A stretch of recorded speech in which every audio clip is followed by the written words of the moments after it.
You are running a race where the finish line is attached to your waist. No matter how fast you run, the line moves with you. Every month, the reset button hits. The bank account refills, bills drain it, and you hit zero again. You are trading your most finite resource, your time, for a promise of security that statistically is disappearing. According to recent Federal Reserve data, the wealth of the top 1% has skyrocketed, while the middle class holds less wealth share than they did 20 years ago. Why? Because you are playing a game designed for you to lose. What if I told you the goal isn't to run faster? What if the relentless pursuit of money is the very thing keeping you poor? For most of human history, the equation was simple. Labor equals survival. You hunt, you eat. You farm, you harvest. We have tech-enabled the farm, but the biological wiring remains the same. Psychologists call this operant conditioning. B.F. Skinner discovered that if you give a rat a lever that dispenses food, it will pull that lever until it passes out. In your life, the lever is the submit button on your email. The food pellet is the bi-weekly paycheck. This creates a neural loop. You perform a task, you get a reward. Your brain releases dopamine. You feel safe. But here is the trap. Seneca wrote about in On the Shortness of Life. You become busily idle. You are exhausted, yet you are building nothing. This reliance on active effort creates the time for money heuristic. Your brain simplifies the world. Need more money? Work more hours.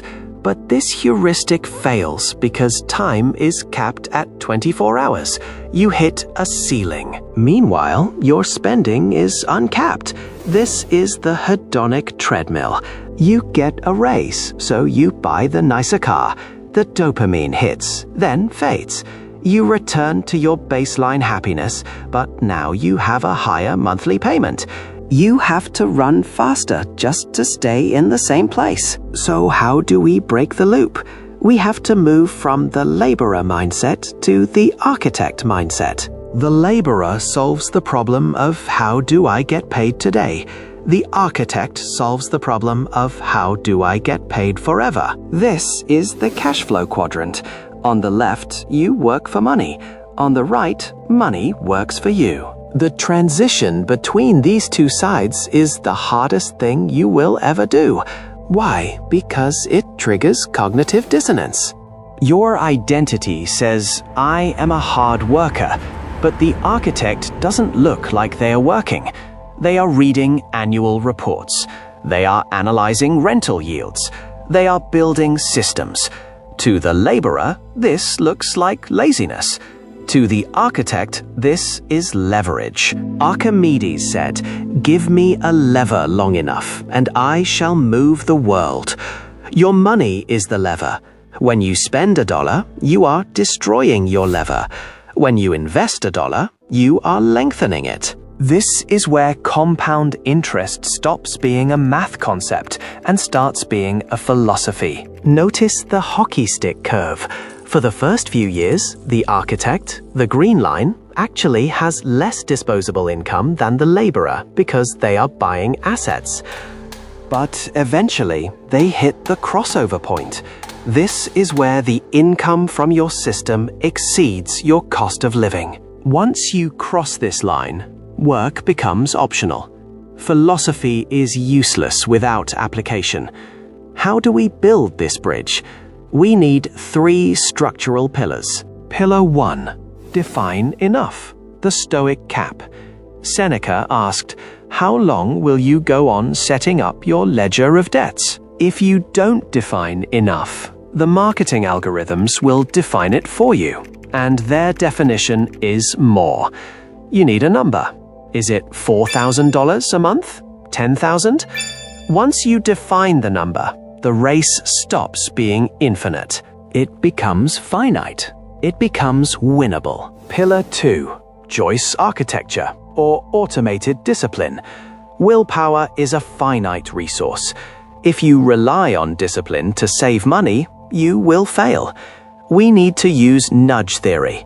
Design your environment so the right choice is the default choice. Set up automatic transfers the day your paycheck hits. Move the money to an investment account before you even see it. You are not saving, you are paying a tax to your future freedom. Pillar 3. The asset allocation, or buying freedom. Stop buying liabilities. Start buying assets. An asset is anything that puts money in your pocket. A liability takes it out. Stocks, you own a piece of the company's labor. Real estate, you own the land others need. Digital products, you own code that scales without you. Every dollar you move into this column is a soldier you have recruited to fight the war for your time. Here is the paradox resolved to get rich. You have to stop chasing money. You have to start chasing ownership. When you chase money, you are a mercenary. You go where the highest bidder is. You have no loyalty to yourself, only to the coin. When you chase ownership, you are a builder. You are constructing a machine that generates value. Financial freedom is not about the ability to buy a Ferrari. It is about the ability to buy your morning, to buy your afternoon, to buy the ability to sit in a room and think without the crushing anxiety of where the next check is coming from. Wealth is not a number in a bank account. As Henry David Thoreau said, wealth is the ability to fully experience life. Stop running the race. Start building the machine.